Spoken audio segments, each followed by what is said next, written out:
Research authority secretary గారు madam Swathi Reddy గారు, sub judge గారు, బార్ అసోసియేషన్ ప్రెసిడెంట్ గారు, పిఓ గారు, మహిళా అదేవిధంగా రాజలక్ష్మి మేడం గారు, అదేవిధంగా Swathi Reddy madam secretary district legal service authority గారిని మన జయమ్మ షోలు అందించి షాలతో సన్మానించారు.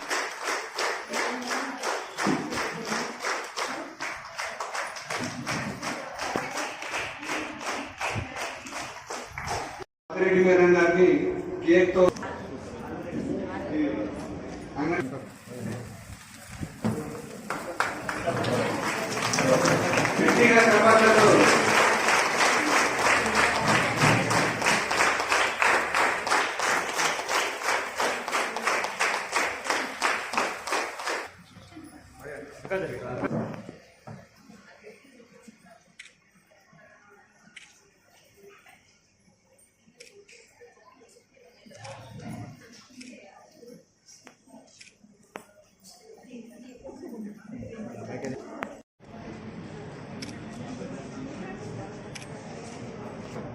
చూడండి గట్టిగా చప్పట్లతో అధ్యక్షత వహించవలసిందిగా కోరుతున్నాను. సిడిపిఓ గారిని ప్రసంగించవలసిందిగా కోరుతున్నాను. అంతర్జాతీయ మహిళా దినోత్సవ సందర్భంగా ఇంతకుముందు మేము మా ఆఫీస్ వరకే మేమే చేసుకున్నాము. పోయిన నెలలో కూడా పోయినసారి ఒకసారి చేద్దాము అని అన్నారు, కానీ అప్పుడు పోస్ట్ పోన్ అయింది. ఇప్పుడు ఈ కార్యక్రమం చేసుకోవడం జరుగుతుంది. కార్పొరేషన్ సభ్యులకు మరియు పాత్రికేయులకు మరియు అంగన్వాడీ టీచర్లు అందరికీ కూడా నా యొక్క నమస్కారములు. ముఖ్యంగా మహిళా దినోత్సవం మహిళలు మనం అడ్వాన్స్ గా చేసుకోవడం జరుగుతూ ఉంది. ముఖ్యమైన రంగాల్లో కూడా ముందంజలో ఉండాలని చెప్పేసి, అంటే మనకు జీతము మనము ఎక్కడెక్కడో ఇక్కడి నుంచి మొదలు పెడితే మనము ప్రతి రంగంలో అన్ని రంగాలలో కూడా చెప్పేసి ప్రతి రంగాల్లో మన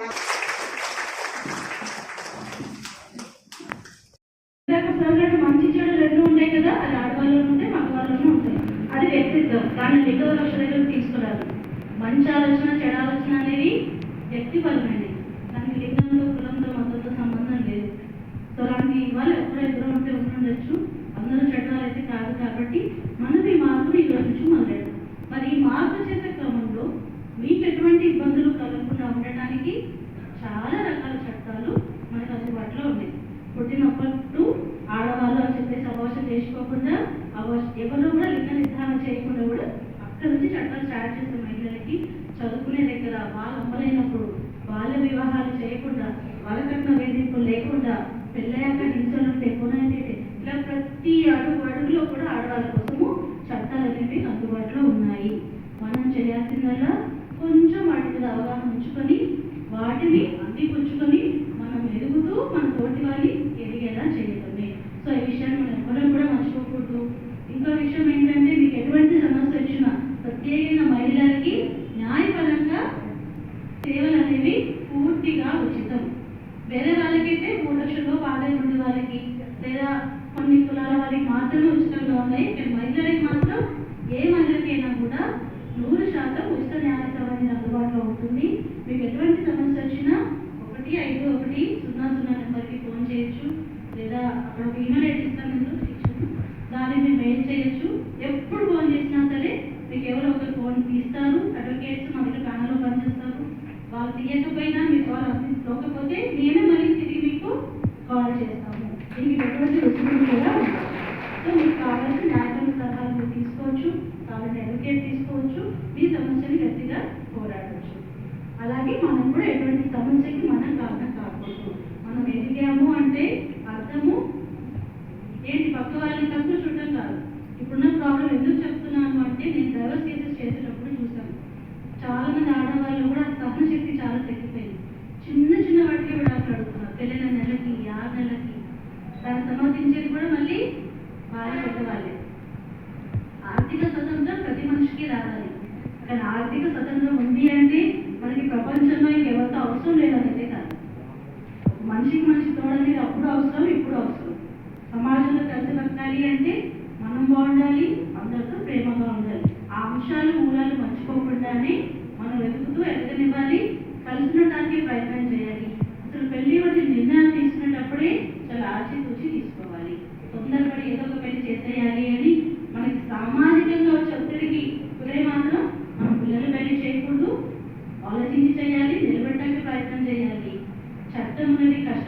ఆడుకోవడానికి కానీ ఒక చిన్న బొమ్మలాగా వాడుకొని ఇవాళ చేసుకొని రేపు మళ్ళీ చేసుకొని అలా కూడా కాకుండా ఉండడానికి మనందరం మన అనుభవాన్ని మన పిల్లలకి చెప్పాలి. తొందరగా వాళ్ళు తొందరపడచ్చు కష్టం రాగానే అప్పుడు వెళ్ళుకుంటారు.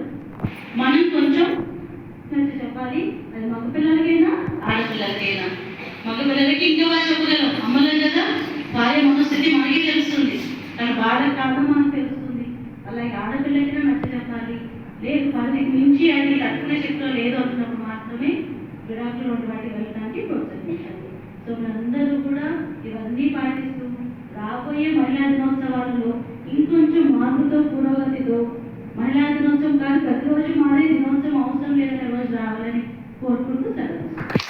అన్ని చేయగలరు అన్నప్పుడు మీరు కూడా అన్ని చేయగలరు, అంతేనా? దేవతగా మనం చూడద్దు, సాటి మనుషులను చూడమని చెప్తున్నాం.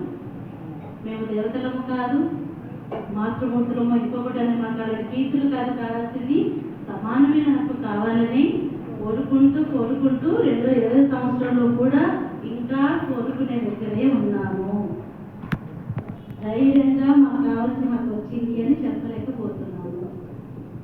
ఇలా చెప్పలేకపోవడం కారణాలు ఏంటి? అవి మనం సమీక్షించుకోవాలి. ఎందుకంటే మనం ఎవరో మనకి స్వేచ్ఛనివ్వాలి అని ఎదురు చూస్తూ ఉన్నాము, కానీ ఆ మార్పుకి తొలి అడుగు మనం వేయట్లేదు. ఒక అడుగు ఎక్కడి వరకు వేసాము? ఇంట్లో ఉండే వాళ్ళు మనం చదువుకున్నాము, జవాబు తెచ్చుకున్నాము, మన ఆడపిల్లల్ని చదివిస్తున్నాము, అంతవరకు కొంచెం మారాము. మీరు అందరి నుంచి 100 మందిలో 10 మంది మొత్తం డెవలప్ అయ్యొచ్చు, నేను మీద 70 మంది నుంచి మాట్లాడుతున్నాను. ఇంకెక్కడ మారాలి? అమ్మాయికి ధైర్యంగా ఉందని చెప్తున్నాము, ఎవరికంటే తక్కువ కావాలని చెప్తున్నాము, నేను చెప్పే మాటలన్నీ కూడా ఇంటికి వెళ్ళి చెప్తున్నాను, కానీ ఎక్కడ చెప్పాలో అక్కడ చెప్పట్లేదు. ఎక్కడ? మీ పిల్లలకి అబ్బాయిలకి చెప్పట్లేదు. ఈ మార్పును తట్టుకునే శక్తి మీకు వాళ్ళల్లో ఇవ్వట్లేదు. ఎప్పుడైతే ఇవాళ దాకా గెలిచిన పదవులు ఉన్నాను అనుకోండి, రేపు ఓడిపోగానే నేను ఎలా ఉంటాను? ఆ మార్పు తట్టుకోవడానికి శక్తి కావాలా? సో ఇప్పుడు దాకా పురుషానికి సమాజంలో ఉన్నాక ఒక్కసారి మహిళలు పట్టాలు ఎక్కేస్తే తట్టుకునే శక్తి కూడా ఉండాలి కదా. ఒకటే కాదు, గెలిచేది ఆడ కాదు మగ కాదు, ఎవరి దగ్గర అయితే నైపుణ్యం ఉంటుందో, ఎవరి దగ్గర అయితే సమర్థత ఉంటుందో, ఎవరైతే మంచి మార్గంలో ప్రయాణిస్తారో, ఎవరి వల్ల అయితే సమాజానికి మంచి జరుగుతుందో వాళ్ళే ఉన్నత హోదాలో ఉంటారు అని ఆడవారికి మగవారికి అర్థం కావాలి. ఆ వివక్ష అనేది లింగపరంగా జరగకూడదు. అలానే అన్ని ఆడవారికి రావాలి అని అనుకోము, అన్ని మగవారికి రావాలి అని అనట్లేదు. ఎవరైతే అర్హులో, ఎవరికైతే నైపుణ్యం ఉందో వాళ్ళే గెలవాలి. మన రిజర్వేషన్ ఎందుకు ఇచ్చారు మేడం అంటే, ఇన్ని రోజుల నుంచి వెళ్తున్నాము, వాళ్ళు కూడా నేర్పించకుండా రేపు పొద్దున అన్ని నేర్చుకోవాలంటే మన సమర్థత లేదు, నేర్చుకోనివ్వలేదు. కాబట్టి ఆ ఎంకరేజ్మెంట్ ఇవ్వడానికి రిజర్వేషన్, అది మహిళలకైనా సరే, వేరే క్యాస్ట్ వాళ్ళకైనా సరే, లేదా ఫైనాన్షియల్ వీకెండ్ సెక్షన్స్ వాళ్ళకి కూడా ఎప్పటివరకు ఇస్తారు రిజర్వేషన్లు? మీకప్పుడు అవకాశాలు లేవు కాబట్టి అవి కల్పించడానికి చిన్నపిల్లలకి ఏం చేస్తాం? చేయబడి నడిపిస్తాం. ఎప్పటి వరకు? వాళ్ళకి నడుపు వచ్చేదంట, అప్పుడు కూడా నడిపించడం సొంతంగా నడవాలి. ఈక్వల్ అంటే కుదరదు. అలాంటి హెల్ప్ చేయడానికి రిజర్వేషన్లే కానీ మాకు చేత కాదు రిజర్వేషన్లోనే గెలుస్తామనేది కాదు. సో అది మనం ముందు అర్థం చేసుకోవాలి. ఇప్పుడు మీరు జుడిషియల్లో చూస్తే రిజర్వేషన్ కాకుండా 100 పోస్టులు 80 పోస్టులు మహిళా జడ్జిలకే వస్తుంది, అంటే సమర్థతతోనే వస్తున్నాయి కదా. సో అవి ఇంకా ఎక్కువ రిజర్వేషన్ తీసేస్తాను, తీసేసిన 100 చిన్న నమ్మకం మనకు ఉండాలి. సో మరి మార్పుకి ఎవరు అలవాటు చేయాలి? తొలిగురు ఎవరు? ఏ వ్యక్తికైనా అమ్మనే తొలిగురు. అమ్మ చెప్పాలి, పెంపకంలోంచే చెప్పాలి. మనం గట్టే చూసి భయపడుతూనే ముందు ఏం చెప్తాము? అమ్మాయికి వంట నేర్చుకోమంటాం, అబ్బాయికి సైకిల్ తొక్కడం నేర్చుకోమంటాం, అంతే కదా. తప్పు మందేనా? ఇద్దరికి సైకిల్ కొనియాలి, ఇద్దరికి వంట నేర్పించాలి. వంట నేర్పించడం తప్పు కాదు, ఇద్దరికి నేర్పించాలి. ముక్కులు వేయడం తప్పు కాదు, ఇద్దరికి నేర్పించాలి. మీరు ఏ స్కిల్ అయినా ఒక వ్యక్తికి ఉండాలి అనుకుంటే అందులో సమానత్వం ఉండాలి. ఆ సమానత్వం గురించి మనమే మన పిల్లలకి నేర్పిస్తే కనీసం ఇంకో 10-20 సంవత్సరాల తర్వాతైనా ఇలా మాట్లాడాల్సిన అవసరం రాదు. మనం బాధపడతాము, మనమే మన పిల్లల్ని బాధపెడుతున్నాము. కూతురైనా కొట్టదైనా ఆ మార్పు మనలోనే రావాలి. దీనికి ఎవరు అవసరం లేదు కదా. సో ఈ మార్పు ట్రై చేయండి. పదలే మీరే చెప్తారు మేడం, మీరు చెప్పింది నిజమే. తెలుసో తెలియకో మనకి ఏమంటారంటే, మనకి గుడ్డ మనం చెప్పిందే లేదు. మనము వినిపించుకున్నా వినిపించుకోకపోయినా ఏదైతే వినాలంటూ చూస్తూ ఉంటామో వింటుంటామో అవన్నీ వెనక పొడలో దాగుంటాయంట. సో మనం ఏదైతే విన్నామో